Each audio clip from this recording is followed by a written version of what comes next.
আর কয়েকটা দিন পরেই ক্রিসমাস, আর ক্রিসমাসে প্রায় প্রত্যেকটা স্কুলই ছুটি থাকে। ছেলেদের স্কুলে কালকে রয়েছে কার্নিভাল আর আজকে রয়েছে তার রিহার্সাল। তো যথারীতি আজকেই স্কুল লাস্ট, কাল কার্নিভাল হয়ে একদম ক্রিসমাসের ছুটি পড়ে যাচ্ছে। আর যেহেতু আজকে স্কুল লাস্ট, সেহেতু ছেলে বললো যে মা আজকে টিফিনটা খুব ভালো করে করো, তো আজকে একটু চাউমিন টিফিনে দাও। চাউমিনটা সাধারণত আমি করি না, আমার বরই করে। আর যেহেতু দিনের বেলাও ব্যস্ত থাকে, চাউমিনটা আমাদের সাধারণত ডিনারেই হয়। কিন্তু আজকে ছেলে এতবার করে বলছে আর বড় সময় পাবে না, ওই জন্য আমি একটু চেষ্টা করলাম। যাই হোক করেছিলাম, কিন্তু খুব একটা খারাপ হয়নি, যথেষ্ট ভালোই হয়েছিল।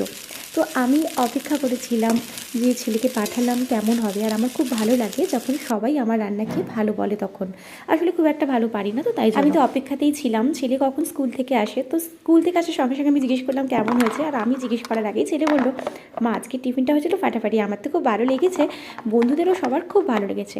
আর কাউকে খুশি করতে পারলে তো আমার মনটা একটু